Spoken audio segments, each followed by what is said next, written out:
ഓസ്ട്രേലിയയിലെ പെർത്തിൽ നിയമവിരുദ്ധ ഇ ബൈക്കുകൾക്കും ഇ സ്കൂട്ടറുകൾക്കുമെതിരെ ശക്തമായ നടപടിയുമായി ഓസ്ട്രേലിയൻ പോലീസ്. ഓപ്പറേഷൻ മൂർഹെഡ് എന്ന പേരിലായിരുന്നു പരിശോധന. യുവാക്കളുടെ അപകടകരമായ ഡ്രൈവിംഗിനെ തുടർന്നാണ് നടപടികൾ കടുപ്പിച്ചത്. ഓസ്ട്രേലിയയിൽ നിന്നും ചിന്നു ജെറാൾഡ് തയ്യാറാക്കിയ റിപ്പോർട്ടിലേക്ക്. ഓസ്ട്രേലിയയിലെ പെർത്തിൽ നിയമവിരുദ്ധമായ ഇ സ്കൂട്ടറുകൾക്കും ഇ ബൈക്കുകൾക്കും എതിരെ വെസ്റ്റേൺ ഓസ്ട്രേലിയൻ പോലീസ് ശക്തമായ നടപടി സ്വീകരിച്ചു. ഓപ്പറേഷൻ മൂർഹെഡ് എന്ന പേരിൽ ജോണ്ടലപ്പിൽ നടത്തിയ ഈ റെയ്ഡിൽ 30-ലേറെ അതിവേഗ ഇ റൈഡുകൾ പിടിച്ചെടുക്കുകയും നശിപ്പിക്കുകയും ചെയ്തു. യുവാക്കളുടെ ഭാഗത്തു നിന്നുണ്ടായ അപകടകരവും സാമൂഹ്യ വിരുദ്ധവുമായ ഡ്രൈവിംഗ് രീതികളാണ് ഈ നീക്കത്തിന് പിന്നിൽ. 2026 ജനുവരി 5-ന് ആരംഭിച്ച ഈ ഓപ്പറേഷനിലൂടെ വാഹനങ്ങളിലേക്ക് വസ്തുക്കൾ വലിച്ചെറിയുക, ആളുകളെ ഭീഷണിപ്പെടുത്തുക, പോലീസിൽ നിന്ന് ഒഴിഞ്ഞുമാറുക, പ്രധാന റോഡുകളിലൂടെ അതിവേഗം ഓടിക്കുക തുടങ്ങിയ പരാതികൾക്ക് പരിഹാരം കാണാനാണ് പോലീസ് ശ്രമിച്ചത്. 11-നും 18-നും ഇടയിൽ പ്രായമുള്ള 25 കുട്ടികളെയും 4 മുതിർന്നവരെയും പോലീസ് പിടികൂടി.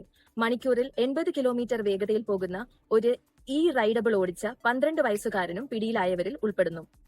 പിടിച്ചെടുത്ത 36 ഉപകരണങ്ങളിൽ പലതിനും പെഡലുകൾ ഉണ്ടായിരുന്നില്ലെന്നും നിയമവിരുദ്ധമായ മോട്ടോറുകളുള്ള മോട്ടോർ സൈക്കിളുകളോട് സാമ്യമുള്ളവയായിരുന്നുവെന്നും അധികൃതർ വ്യക്തമാക്കി.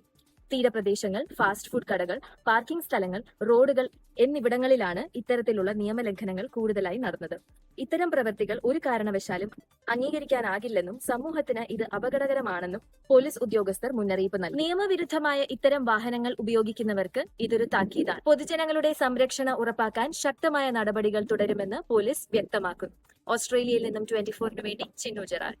ലോകത്തെവിടെയായാലും ഏത് സമയത്തും 24 വാർത്തകളും ഓഗ്മെന്റഡ് റിയാലിറ്റി പാക്കേജുകളും എക്സ്പ്ലെയിനറുകളും വിശദമായി കാണാൻ ഞങ്ങളുടെ യൂട്യൂബ് ചാനൽ നിങ്ങൾക്ക് സബ്സ്ക്രൈബ് ചെയ്യാം.